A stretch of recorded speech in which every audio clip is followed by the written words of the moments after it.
Thrissur railway സ്റ്റേഷനിൽ തീ പിടിച്ചില്ലേ, ഈ മരം ആണ് അതിന് കാരണക്കാരനായത്. ആ കമ്പിയുമ്പോൾ നിന്നാണ് ഷോർട്ട് സർക്യൂട്ട് വന്നതെന്നാണ് ഞാൻ മനസ്സിലാക്കണത് കേട്ടോ. ഇതിൻ്റെ ഉള്ളിൽ ഇത്രയും വലിയ രീതിയിൽ കത്തിപ്പിടിച്ചു എന്നുള്ളത് അറിയില്ലായിരുന്നു. ഞാൻ പുറത്തുനിന്ന് കണ്ട് ജസ്റ്റ് നേരത്തെ ചെറിയൊരു വീഡിയോ എടുത്തോളൂ. എത്ര വണ്ടികൾ കിടക്കണമെന്ന് നോക്കി. അയ്യോ കണ്ടിട്ട് സങ്കടമാണോ. ഒക്കെ ഇൻഷുറൻസ് ഉള്ള വണ്ടികളാണെങ്കിൽ ടോട്ടൽ ലോസ് വഴി നല്ലൊരു എമൗണ്ട് റിട്ടേൺ കിട്ടും. അല്ലാത്തതൊക്കെ പോയത് തന്നെ.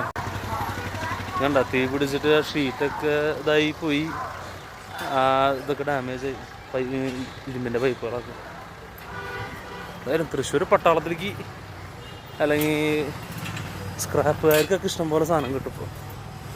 പക്ഷേ ഇൻഷുറൻസ് കമ്പനിക്കാർ വന്ന് ഇതൊക്കെ കഴിഞ്ഞ് ഈ ബൈക്കിൻ്റെ ഓണേഴ്സിനൊക്കെ കോമ്പൻസേഷൻ കിട്ടുന്ന കാര്യം എങ്ങനെയാണെന്ന് മാത്രം അറിഞ്ഞാൽ മതി. ടോട്ടൽ ലോസ് എന്തായാലും കിട്ടേണ്ടതാണ്. സ്കൂട്ടർ കത്തി കരിഞ്ഞിട്ട് ഒന്നും ബാക്കിയില്ല. ടയറൊക്കെ ഉണ്ട്. എത്ര സ്കൂട്ടറുകൾ കിടക്കണം, ഏതൊക്കെ ബ്രാൻഡാന്ന് പോലും തിരിച്ചറിയാൻ പറ്റാത്ത കോലത്തിലായിക്കുന്നുണ്ട്.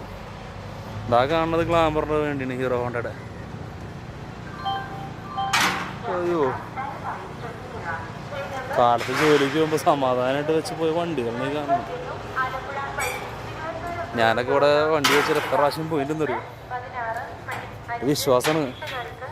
റെയിൽവേ സ്റ്റേഷനാണോ ഒന്നും പറ്റില്ല എന്നൊരു വിശ്വാസം. ട്രെയിൻ കയറി അങ്ങോട്ട് നമ്മൾ തിരുവനന്തപുരം ഭാഗത്തേക്കൊക്കെ പോകുമ്പോൾ. പക്ഷേ ഇത് അയ്യോ തിരിച്ചു വരുമ്പോൾ വണ്ടി നേരത്തെ പറഞ്ഞതിലൊരു തെറ്റുണ്ട്. ആ മരത്തമ്മ എന്നുള്ള ഷോർട്ട് സർക്യൂട്ട് അല്ല കേട്ടോ. ഇവിടെ നിന്ന് തന്നെ ഷോർട്ട് സർക്യൂട്ട് വന്നിട്ടുള്ള ഈ റെയിൽവേയുടെ ലൈനിൽ നിന്ന്. ഇപ്പോൾ ഫോറൻസിക് ടെസ്റ്റിന് വേണ്ടിയിട്ട് ഈ ഏരിയ മുഴുവൻ ക്ലീൻ ചെയ്തുകൊണ്ടിരിക്കുക. അപ്പോൾ ഇത് ടോട്ടൽ ലോസ് ഇൻഷുറൻസ് കിട്ടും. റെയിൽവേയുടെ ഭാഗത്ത് നിന്ന് കോമ്പൻസേഷൻ ഉണ്ടാവുമെന്ന് കിട്ടി വരപ്പോൾ. അത്രയും ദൂരം നടക്കാം വേണം. ഇതാണ് സംഭവ സ്ഥലം. എന്തായാലും ഇൻഷുറൻസ് ഉള്ള കാരണം രക്ഷപ്പെട്ടു. ഇൻഷുറൻസ് ഇല്ലാത്ത വണ്ടിക്കാരൊക്കെ പെട്ടു. ഒന്നും നോക്കാനില്ല.